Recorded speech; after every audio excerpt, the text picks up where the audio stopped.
Les projets routiers du Cameroun sont entourés de mystères, non pas à cause de chefs de projet incompétents, mais à cause de la réalité inquiétante de la gestion des finances publiques. Désolé de vous interrompre, ce rapport peut contenir des commentaires soumis au choix de l'auteur. S'il vous plaît, si vous êtes nouveau sur cette chaîne, veuillez vous abonner et activer la cloche de notification. De cette façon, vous serez averti lorsque nous publierons de nouveaux rapports sur cette même chaîne. Merci. Au fil des années, le ministère des Finances, sous la direction du ministre actuel, a pris des décisions d'investissement improductives, poussant le pays dans un cercle vicieux d'endettement improductif. En conséquence de cette situation, une police de la dette a été créée à Yaoundé, qui partage désormais un bureau avec des fonctionnaires du ministère des Finances et a strictement appliqué le remboursement de ces dettes. La première priorité du ministre des Finances semble être ce remboursement.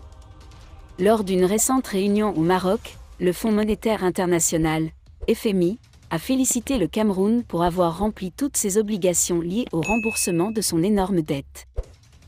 Le ministre des Travaux publics a tenté de cacher la réalité, en s'excusant et en imputant le retard des travaux routiers à la libération des emprises. Mais la réalité est dure, les fonds manquent. De 2007 à 2019, tous les fonds qui entraient dans le trésor public ont été absorbés par des projets à moitié terminés, des éléphants blancs et des détournements de fonds publics. Un exemple frappant, la construction de l'autoroute longue de 10 km entre Yaoundé et Nsimarena, un immense projet de 230 milliards de francs CFA sans précédent dans le monde. Cette situation souligne la nécessité d'une révision approfondie de la politique d'investissement du gouvernement. Alors que les projets routiers s'éternisent, les Camerounais se demandent si leur argent est réellement investi dans des infrastructures vitales, ou s'il est englouti dans un gouffre économique sans fin. Les experts appellent à une gestion plus transparente des finances publiques et à un examen attentif des priorités d'investissement. Le Cameroun ne peut pas se permettre de gaspiller de précieuses ressources dans des projets routiers sans fin alors que d'autres secteurs importants tels que l'éducation, la santé et le développement économique nécessitent une attention urgente.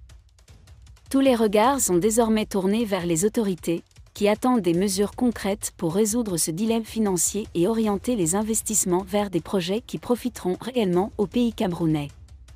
Présidentielle 2025, Jean-Michel Ninchou a trouvé son parti et défie Joshua Ozi. Un chapitre politique au Cameroun se termine et un nouveau commence avec la décision de son rival historique Jean-Michel Ninchou de quitter complètement le STF, Front social-démocrate. La rupture nette entre Ninchou et les FDS a été confirmée après que le défunt chef du STF, John Fruendi, l'a expulsé des semaines avant la disparition de Ninchou. L'élimination a anéanti la dernière chance de Ninch de diriger un jour le parti. Désormais, il va poursuivre son évolution politique en dehors du STF et préparer les élections présidentielles de 2025 en créant son propre parti politique, le Front pour le changement au Cameroun, FCC. Anciennement connue sous le nom de Homeland Assembly, la FCC a révisé sa charte et a adopté ce nouveau nom pour refléter sa vision et ses objectifs politiques.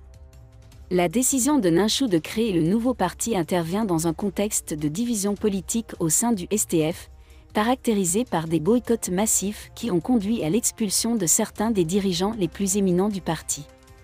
Ces exceptions ont conduit à la formation du G27, un groupe dissident composé de membres expulsés du STF.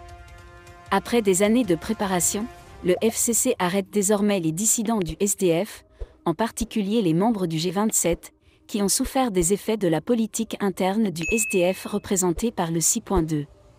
Une exception. Ces membres partagent une vision commune du Cameroun, axée sur la liberté et la démocratie. Merci d'être resté avec nous jusqu'à ce point.